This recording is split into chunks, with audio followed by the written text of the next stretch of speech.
the emergence of artificial intelligence has the potential to change the global business landscape as smart people and organizations embrace the adoption curve and learn how to work smarter, better, and faster.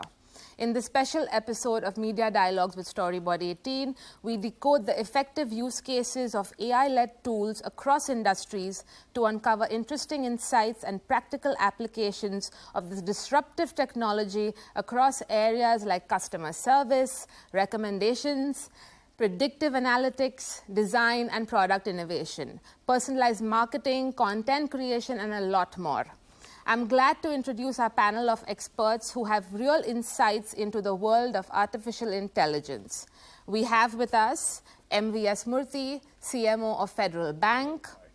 We have with us Jagdish Ramaswamy, President and CDIO, Hindalco Industries. We have Leandro Perez, Salesforce APAC CMO.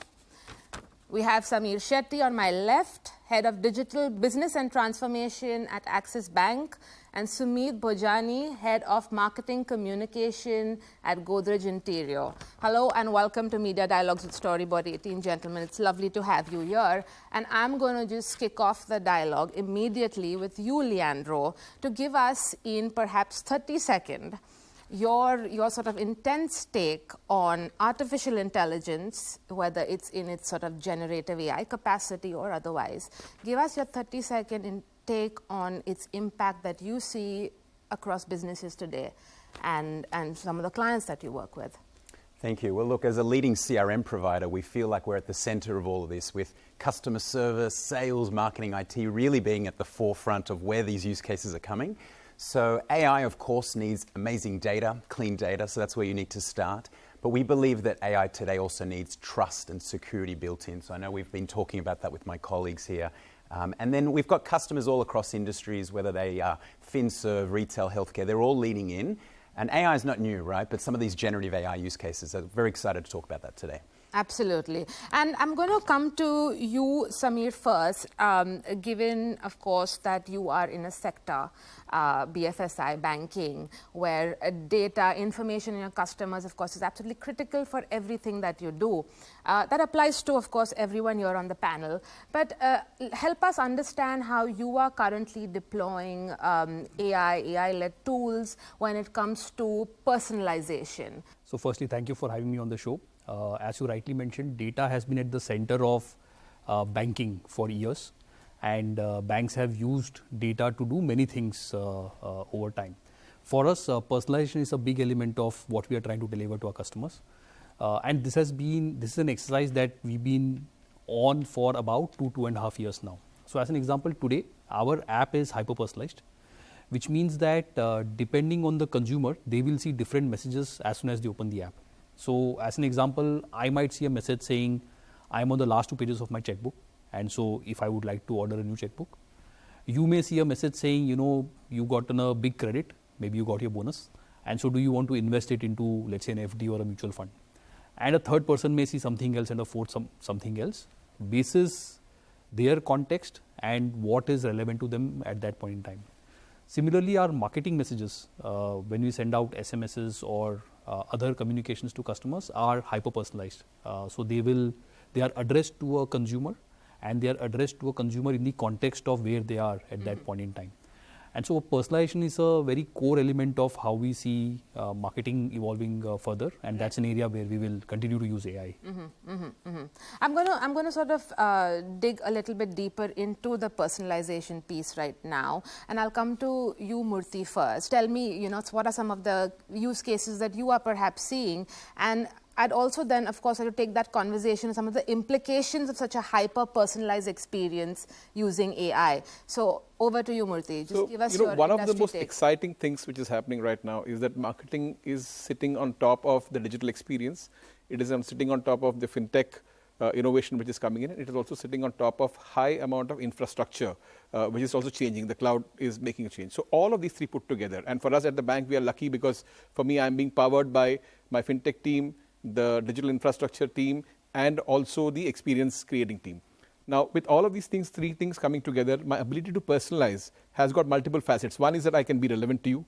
I can be right there at the time when you want it. So, for example, we have something called as a Kisan credit card. It allows a farmer in India to go out and get a loan in 5 minutes' time. It's a product which is out there in the market. So, the speed of delivery is also changing. That's the other level of personalization.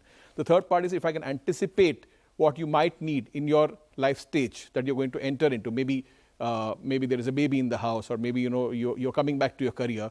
It just changes the way the customers see us. A lot of the personalization is about being discreet and relevant. So give us your take on how you see personalization, but more importantly, as Murthy mentioned, the aspect of being discreet is critical. And we'll get into sort of privacy, data use, all of that. But quickly, if you can just give me your take. Yeah, so thanks.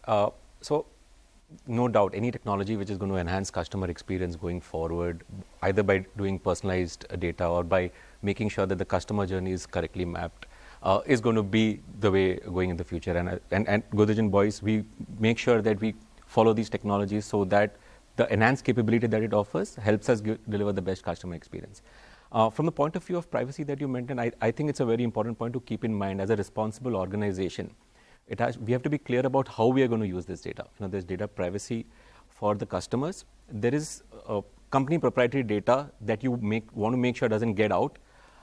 Then there is content that's going out. Is it aligned to the way the brand wants it to be said? Is it aligned to the way the customer wants to be heard? Are there some hidden biases in the data? And the pure rich data that Leandro spoke about becomes very important there. Are there hidden biases in the data that's going to come out and without oversight reach the customer? I think that's one of the important consideration. And data, I think, is at the center of this, apart from the machine learning and the AI layer, because we need to be very clear about the provenance of this data.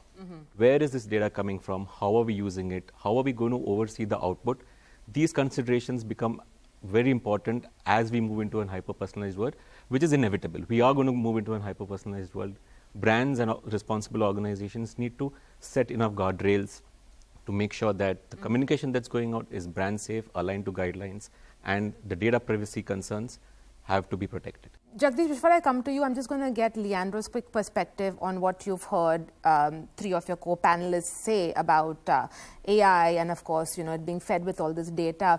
So when it comes to, say, the issue of privacy, data risk, all of that everything that we're concerned about and everything that's challenging, what are you seeing what is happening out there right now in terms of setting those guardrails and trust? Trust is important. Yes. Whether it is B2B or B2C, you want to know, what's happening with your information and something as basic as, are you talking to AI or a human?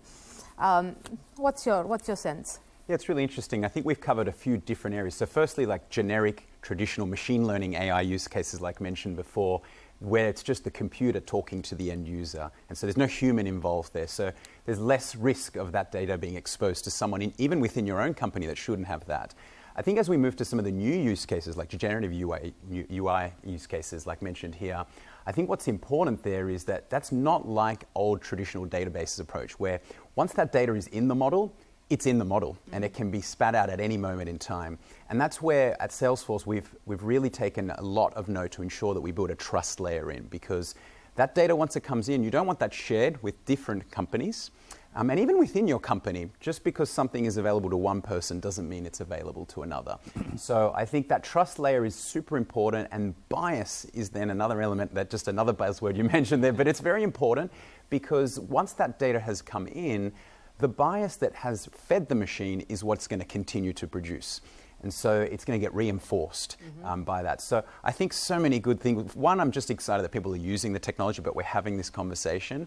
But I think now it's really important to have the considerations that maybe we didn't have with other technologies like social media and before. Right. We're having that now. And it's a good thing that we're having those conversations really early, really early in the game. Jagdish, I'm going to come to you now. And you are, of course, leading the transformation at Hindalco Industries. How you see AI disrupting how you engage with your customers, how you put in processes and systems in place that help you do your job better. Today, the experience that they want is like a bank or a retail, it doesn't matter. So they don't think they are dealing with a Hindalco, which is in the commodity manufacturing, it doesn't matter. So from a customer experience standpoint, exact expectations that you have with any customer, right? The second part of the change that's happening in the market is customers want visibility. There were times when you would say, take the order and say you wait until the goods get delivered. Today, they would like to know every step of where is my order. Is it taken in? Is it in the factory? Where is it manufactured? And this is where the personalization actually comes into picture. I give my lot number. I need to know exactly what was the manufacturing process followed when I got my material. Those were not transparent. They were very opaque things. Today, complete visibility and transparency is expected. Second is the generation of leaders that we are dealing with today.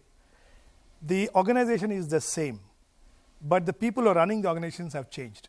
They are the digital natives, okay? And the same transformation is happening at the employees. So you have an employee base which is now more and more digitally savvy. We have the customers who are, the name is same, the address is same, but the people have changed and their expectations have changed. So it is not that we are manufacturing, hence we don't need to do anything on the customer side. We have to do a lot on the customer side to just provide this, just one case of visibility, right? And the moment you make that transparent to the customer, everything that happens within your factory becomes transparent. So our aim is now, how do you make your manufacturing processes safe, smart, and sustainable? So the confidence that customers will get, the moment you become more transparent to them, I think the trust that you establish is huge. Because they become an extended part of your factory, while they are not. Virtually, you are getting your suppliers and customers into extended value chain just through AI and data. That's the power of transformation. Yeah. So you want to add something, I just want Leandro, there? to jump in. Obviously, think about all that data being collected, and you mentioned the customer expectations. I think where AI can help, beyond the systems just talking to the customer, is augmenting your teams.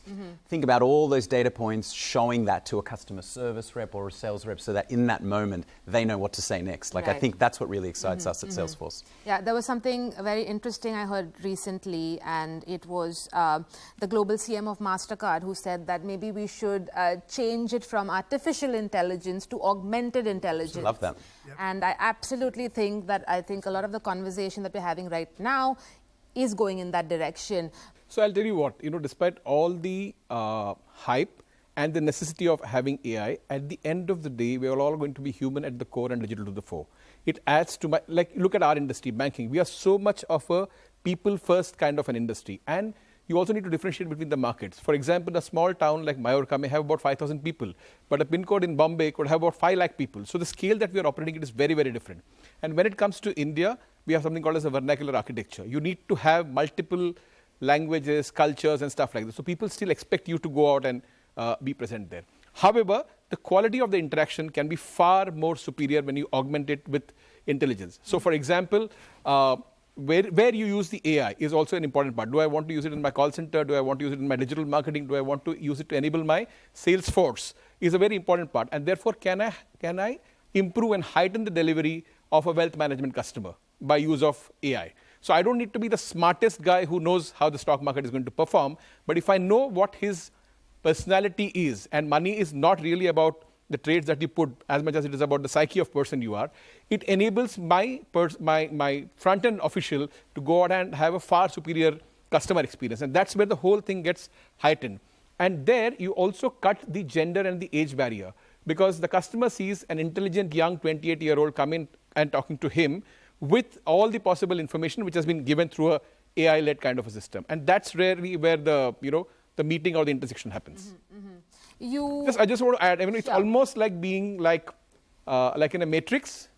You just come in, and suddenly everything that you want to sort of manage that situation is available to you. And that's really how slick it can be.